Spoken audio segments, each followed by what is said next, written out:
Bonjour, ici André Veilleux d'Aventure. Aujourd'hui, je voudrais vous parler de dindons sauvages, précisément des principales erreurs que font les gens lorsqu'ils vont à chasse aux dindons puis qui en reviennent déçus.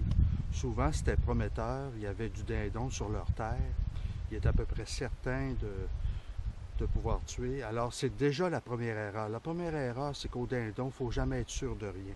On pense que ça va se passer d'une manière, mais ça peut se passer d'une toute autre manière. S'il y a une chasse où est-ce qu'il faut improviser, réagir sur le champ des situations inattendues, c'est bien la chasse au dindon. Alors moi, plutôt que d'être passif, je vous recommande au dindon d'être actif. Il y a des fois qu'il faut rester immobile au même endroit, il y a des fois aussi qu'il faut bouger. Alors, pensez à être actif quand vous chassez le dindon. Une erreur principale qui est faite souvent, c'est que les gens, justement, s'installent à un endroit et ils n'ont pas repéré la veille. Si vous ne faites pas de repérage la veille, vous risquez de vous installer à un endroit et il n'y aura pas de dindon.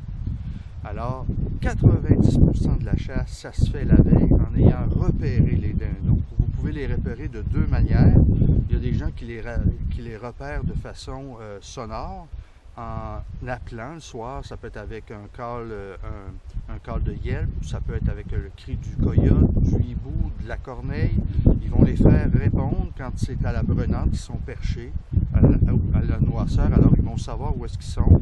Ou encore, comme moi, il y a des gens qui vont adopter la méthode de la jumelle. Ils vont se promener dans les rangs, puis ils vont regarder avec les jumelles pour trouver où sont les dindons.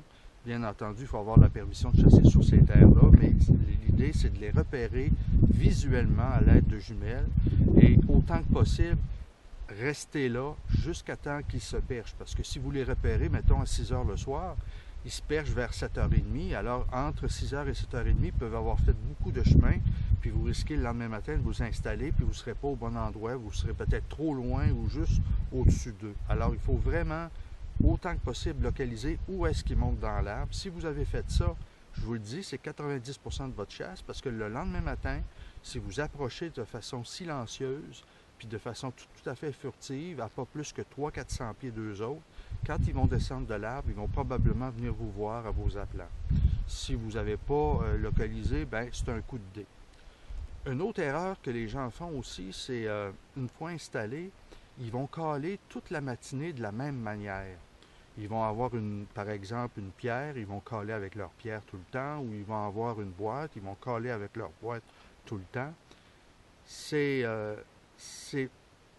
risqué dans ce temps-là parce que des fois, moi j'ai remarqué que des fois, une journée, la pierre fonctionne, puis la boîte ne fonctionne pas, ou l'inverse, souvent. Des fois, on essaie la boîte, ça ne fonctionne pas, on essaie la pierre, on change de son. Vous pouvez même avoir plusieurs boîtes de sons différents.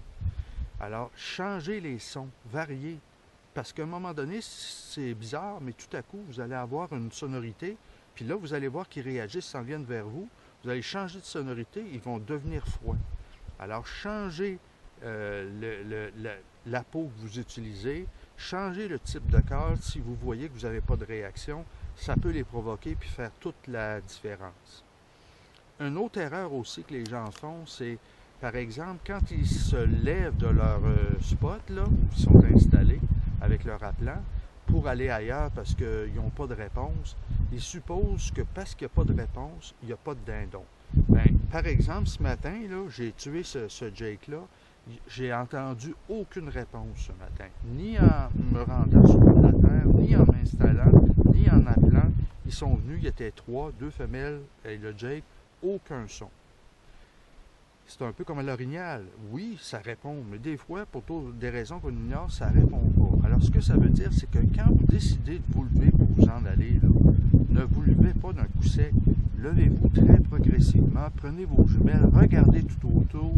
Plus qu'une fois, vous pourriez être pris au dépourvu en vous levant et en réalisant sur le côté du champ qu'il y avait des dindons qui s'en venaient, puis vous ne les avez pas vus. Alors, très attention, tout le temps vérifier avec des jumelles. Chaque fois que vous approchez d'un coin de champ, laissez vos choses à terre, regardez, avancez très lentement au travers des branches, inspectez avant de vous présenter. Parce qu'encore là, l'erreur, souvent, les gens vont se lever après quelques heures, ils pensent qu'il n'y en a pas, puis tout à coup, ils avancent, puis il y en avait qui approchaient. Comme haute erreur aussi, ben, c'est toujours visuel. Là, par exemple, vous allez parquer votre voiture à un endroit où est-ce qu'on peut la voir, d'où est-ce que vous appelez. Ben, ils peuvent voir un auto qui est parqué, qui est stationnaire, puis ça peut suffire à les faire partir. Si par exemple vous les voyez dans un rang puis vous ralentissez votre véhicule, ça peut suffire à ce qu'ils rentrent dans le bois. Ils sont extrêmement méfiants et leur vue est l'indice numéro un pour vous détecter. Mais il y en a un autre indice aussi qui est une autre erreur que les gens font, c'est le bruit. C'est écœurant comment ils entendent bien. Si vous marchez en ne faisant pas attention, vous craquez une branche, vous allez voir qu'ils vont peut-être appeler là, de l'arbre où ils sont, mais quand ils vont descendre, ils vont s'en aller. Ils ont entendu un bruit suspect, c'est pas leur goût. Ça veut dire qu'à ce moment-là, il y a quelque chose qui cloche dans l'environ, ils s'en vont.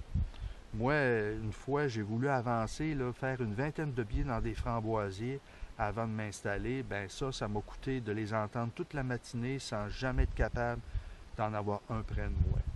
Alors, c'est principalement ces erreurs-là que les gens font. Il y en a d'autres, mais c'est ceux qui me viennent à l'esprit. Puis je vous dis que si vous faites attention à ça, vous allez voir une grosse, grosse différence dans votre succès de chasse.